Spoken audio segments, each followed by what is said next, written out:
Recently সায়েন্টিস্টরা observe করেন একটি black hole মাত্র 6 মাসের মধ্যে একটি তারাকে গিলে নিয়েছে। আর এটি কোনো সাধারণ সায়েন্টিস্টের গ্রুপ ছিল না। সাউথ আমেরিকার আটাকামা ডেজার্টে অবস্থিত most advance technology space observatory রয়েছে, যার নাম আটাকামা লার্জ মিলিমিটার অ্যারে অর্থাৎ ALMA। আর এখানেই রয়েছে একটি রয়্যাল অ্যাস্ট্রোনমি গ্রুপ, যারা প্রমাণ করেছিল আমাদের মিল্কিওয়ে গ্যালাক্সির সেন্টারে একটি সুপারম্যাসিভ ব্ল্যাক হোল রয়েছে এবং এর ফটো ক্যাপচার করেছিল।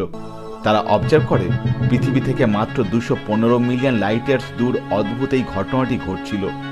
এই ঘটনায় বেরোনো লাইট আমাদের পৃথিবীতে পৌঁছেছিল সেপ্টেম্বর 2019-এ, যা দেখে সায়েন্টিস্টরা অবাক হয়েছিল। এই ঘটনা কোনো সাধারণ বিষয় ছিল না, কারণ যে তারা থেকে একটি ব্ল্যাক হোলের জন্ম হয় সেই ব্ল্যাক হোল আবার একটি তারাকে গিলে নিচ্ছিল। এখন প্রশ্ন হলো, সত্যি কি একটি ব্ল্যাক হোল তারাকে খেতে পারে?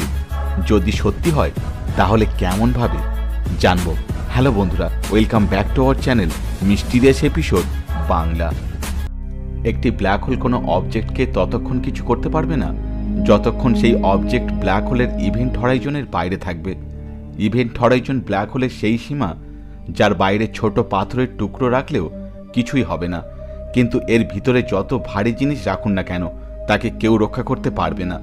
ব্ল্যাক হোলের ভিতরে প্রবেশ করতে চলা যে কোনো জিনিস কমপ্লিট ফর্মে যায় না, বরং স্ট্রেচ হয়ে ব্ল্যাক হোলের ভিতরে প্রবেশ করে, যার ফলে সেই বস্তু চওড়া অনেক কমে যায় কিন্তু লম্বায় অনেক গুণ বেড়ে যায়। এবার চলুন একে একটি উদাহরণের মাধ্যমে বোঝা যাক। মনে করুন আপনি ব্ল্যাক হোলের ইভেন্ট হরাইজনের বাইরে দাঁড়িয়ে রয়েছেন। এই সিচুয়েশনে ব্ল্যাক হোল আপনাকে কিছুই করতে পারবে না, কিন্তু এবার যদি আপনার হাত সামনের দিকে বাড়ান এবং আপনার হাত ইভেন্ট হরাইজনের ভিতরে চলে যায়, তাহলে আপনার হাত শরীর থেকে আলাদা হয়ে ভিতরে যেতে পারবে না, এমনকি আপনার শরীর ব্ল্যাক হোলের ভিতর যাবে না, বরং যেটি সবার সামনে থাকবে সেটি স্ট্রেচ হতে শুরু করবে। এই সিচুয়েশনে আপনার হাতের আঙুল ব্ল্যাক হোলের ইভেন্ট হরাইজনের সবচেয়ে কাছে রয়েছে, তাই সবার প্রথম আপনার হাতের আঙুল স্ট্রেচ হতে শুরু করবে, যার মানে আরও লম্বা হয়ে ভিতরের দিকে যাবে।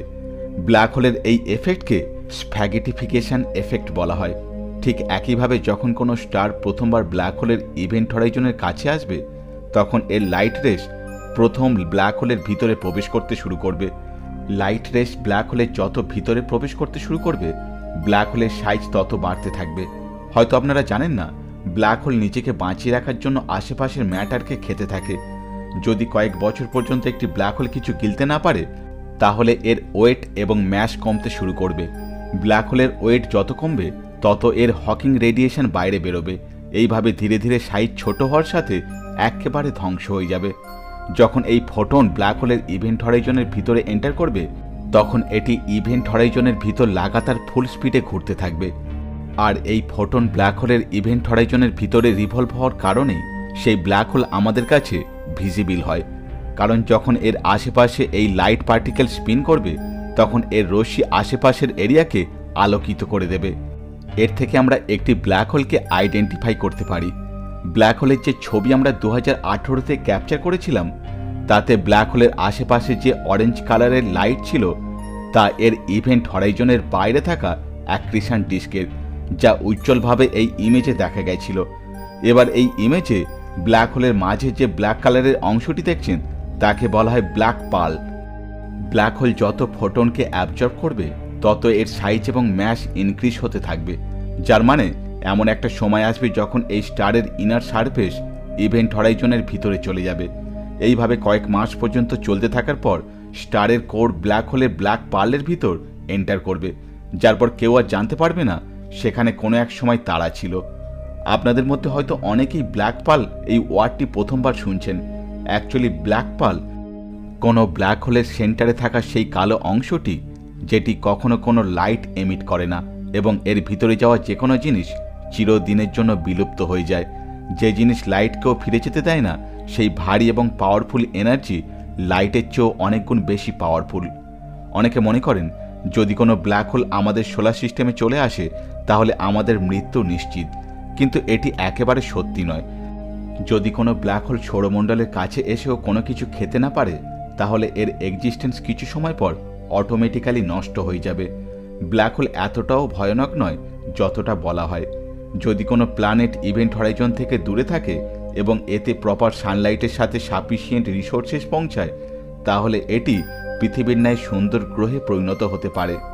অ্যাকচুয়ালি ব্ল্যাক হোলের ইভেন্ট হরাইজনের বাইরে থাকা প্রতিটি জিনিস সেফ অ্যান্ড সিকিউর।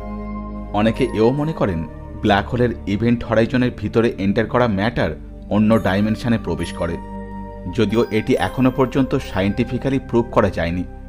যে কোনো ব্ল্যাক হোলকে ডিটেক্ট করা খুবই চ্যালেঞ্জিং, কারণ এরা ব্ল্যাক, এরা স্টারের ন্যায় লাইট এমিট করে না। এদের ডিটেক্ট করার একটাই উপায় হলো গ্র্যাভিটি। সায়েন্টিস্টরা মনে করে ইউনিভার্সে ব্ল্যাক হোলের সংখ্যা আনকাউন্টেবল। আমাদের একটি ভিডিওতে বলেছিলাম মহাবিশ্বের 95% অংশ ডার্ক ম্যাটার এবং ডার্ক এনার্জি কভার করে। ব্ল্যাক হোল কখনো ডার্ক ম্যাটার বা ডার্ক এনার্জিকে কনজিউম করতে পারে না। এই জন্য ডার্ক ম্যাটার এবং ডার্ক এনার্জি এদের জন্য ইউজলেস। যেহেতু দীর্ঘ সময় পর্যন্ত ম্যাটার কনজিউম করতে না পারলে ব্ল্যাক হোল নিজে থেকেই নষ্ট হয়ে যায়, তাই একটা সময় পর বহু ব্ল্যাক হোল নষ্ট হয়। বিশেষ করে স্পেসের যে স্থানে ডার্ক ম্যাটার এবং ডার্ক এনার্জির পরিমাণ অধিক থাকে, সেই সকল স্থানে ব্ল্যাক হোল বেশি দিন পর্যন্ত সার্ভাইভ করতে পারে না। সায়েন্টিস্টরা মনে করে যেখানে বড় বড় ভয়েড রয়েছে সেখানে বেশি পরিমাণ ব্ল্যাক হোল রয়েছে, কিন্তু তারা ম্যাটারের অভাবে সময়ের সাথে শ্রিঙ্ক হয়ে পুরো ডিস্ট্রয় হয়ে যায়। কিছু লোক বলে ব্ল্যাক হোল ডিস্ট্রাকশনের সময় এত বড় এক্সপ্লোশন করে যে কোনো কিলোনোভার সমান হয়। কিলোনোভা স্পেসের সবচেয়ে পাওয়ারফুল এক্সপ্লোশনগুলির মধ্যে একটি, তবে কেউ এই ধরনের জিনিস এখনো পর্যন্ত অবজার্ভ করতে পারেনি। এক কথায় বলতে গেলে যে কোনো জিনিসকে খাওয়া ব্ল্যাক হোলের কমজোরি।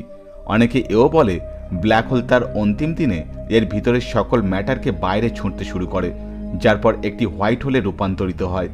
আবার এও বলা হয় যখন কোনো ব্ল্যাক হোল এক্সপ্লোড করে তখন এর ভিতরে থাকা সকল ম্যাটারকে এক্সপ্লোশনের মাধ্যমে পুরো ব্রহ্মাণ্ডে ছড়িয়ে দেয়, আর এই এক্সপ্লোশন ইউনিভার্সে বহু ইম্পর্টেন্ট ম্যাটারের জন্ম দেয়, যা ইউনিভার্সকে অস্তিত্বে রাখার জন্য বিশেষ প্রয়োজন। থিওরি অনুযায়ী কোনো স্টারের সুপারনোভা এক্সপ্লোশনের জন্য যেমনভাবে অক্সিজেনের ন্যায় হেভি এলিমেন্ট মহাবিশ্বে জন্ম হয়, ঠিক তেমনভাবে একটি ব্ল্যাক হোল এবং নিউট্রন স্টারের কলিশন ব্রহ্মাণ্ডের সবচেয়ে ভারী এলিমেন্টের জন্ম দেয়, যেমন গোল্ড এবং প্ল্যাটিনাম। এই ধরনের এলিমেন্ট আমাদের পৃথিবীর অস্তিত্বে আসার পিছনে অনেক বড় অবদান রয়েছে। শুধু পৃথিবী নয়, মহাবিশ্বের যে কোনো ধরনের রকি প্ল্যানেটের ফরমেশনের জন্য এই ধরনের হেভিয়ার এলিমেন্ট থাকা বিশেষ প্রয়োজন। আমরা এতদিন পর্যন্ত ব্ল্যাক হোলকে শুধু মহাদানব বা ধ্বংসাত্মক হিসাবে চিনে থাকতাম, কিন্তু এবার নিশ্চয়ই বুঝতে পারছেন ব্ল্যাক হোলের অস্তিত্ব আমাদের ইউনিভার্সের অস্তিত্বে থাকার জন্য কতটা প্রয়োজন। আশা করছি আজকের পর থেকে আপনাদের ব্ল্যাক হোল সম্পর্কে ধারণাটা একটু হলেও পাল্টাবে। আজকের এপিসোড কেমন লাগলো কমেন্ট করে জানাতে ভুলবেন না।